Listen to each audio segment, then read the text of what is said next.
Hey guys, welcome to Gracie Sports. Paul here, and in today's video I'm going to talk about how you can learn Jiu-Jitsu fast or faster or not as slow as somebody else, right?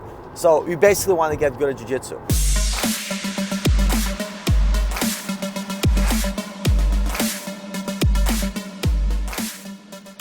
This video is for the type of person that is able to come to the gym, maybe 2 to 3 times a week, maybe 4.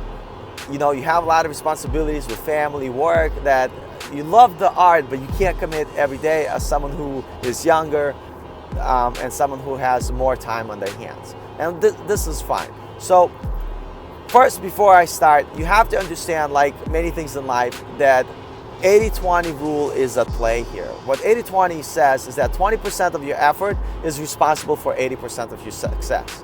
At the same time, it says that 80% of the things you do are completely worthless and don't really do anything to you. So the goal in Brazilian Jiu-Jitsu, when you're only training 2 times to 3 times a week, is only to focus on the 20% of the art that's going to give you 80% of return on your investment. So these 3 tips that I'm going to tell you next are going to help you to maximize this. So number 1, understand your body, understand your body's limitations. Know what kind of body style you have and choose a role model that best fits you. So if you built like Marcelo Garcia, right, he's probably the best person for you to model, right? But you need to have someone that you can look up to and model and see their success and see what they're doing. If you are a smaller guy, you're like 135 pounds, maybe watching like someone like Mendes brothers is going to be better for you. So number 1, understand your body, know your body type, and pick an appropriate role model, whoever it is, right? Number 2, because you have limited amount of time training, you can't spend hours and hours at the gym doing Brazilian Jiu-Jitsu. And if you can, that's great. But even if you can, I still would want you to start learning the most high percentage moves in Jiu-Jitsu that are easy to do and execute, right? Master those first, because learning the high percentage moves, you're gonna start to see more success quicker. So I know it's tempting to learn warm guard and some crazy like donkey guard with like some backflip arm bars, whatever it is, but I would challenge you guys to only stick to the fundamentals and only stick to the most high percentage moves. And this leads us to the third and the final tip I'm going to give you in this video is practice less things more times, right? That's why I love boxing, because boxing as a sport has a very limited repertoire compared to other things. Like imagine doing Kempo, which has like a 30 hit or 64 hit combinations, which are like ridiculous, that are never ending, and nothing wrong with that, but I don't want to master like combinations or like 74 attacks like at once. Like I'm not gonna get good at it, right? It might, So the whole point is get few techniques that you're gonna spend a lot of time on and really limit yourself and only work those techniques. So I usually create a schedule. I say, look, for the next 3 months, these are the moves that I'm gonna really work on. So to give you an example, if you're a white belt, you're starting out, let's say you're in close guard, and be like, for next 3 weeks, 4 weeks, a month, 2 months, 3 months, I am just going to do this. From close guard, I'm either going to try to hit the scissor sweep. If the scissor sweep doesn't work, I'm going to try to do a collar choke. If the collar choke fails, I'm going to switch to an arm bar. And if the arm bar doesn't work, I'm going to go to an arm drag and do a back take.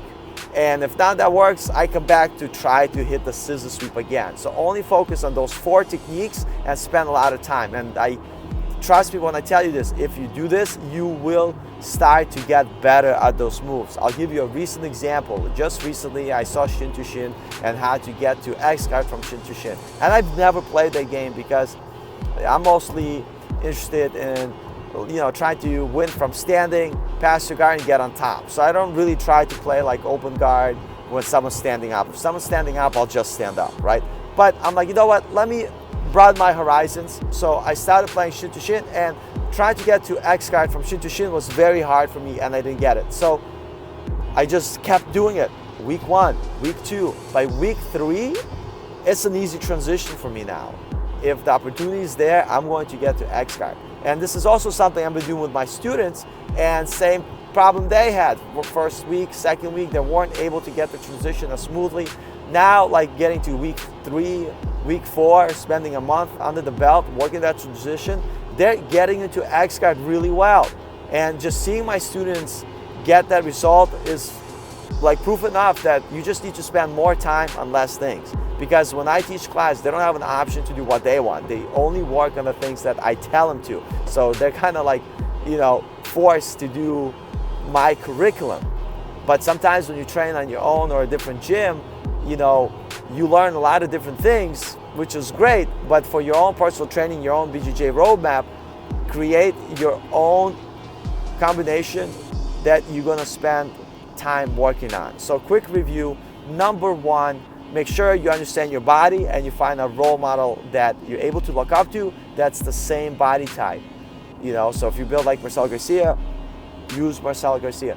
Number 2, understand that 80-20 rule is the play here, and you only want to try to master the Brazilian Jiu-Jitsu techniques that give you the best return on your investment, and those being the high percentage moves, right, first. And number 3, make sure that you practice less moves more times, so you don't get like a surface understanding of technique, but you start to develop deeper fundamental understanding of Brazilian Jiu-Jitsu through the few moves you know. So you start to learn the theory, you understand the strategy behind, and you keep moving forward. So I want to say thank you for watching this video. I know it's a little bit longer, and I really appreciate all of you guys. It means a lot. I know this is a new channel, and the ultimate goal of this channel is to provide you with the best tips and information to help you stick through with Jiu-Jitsu, because it is amazing martial art to learn. There's so many benefits outside of self-defense and health. I also love how it's one of the only sports that engages you mentally like chess does. It is amazing. So thank you so much. If you like this video or my other videos, consider subscribing. It goes a long way, and I'll see you next time.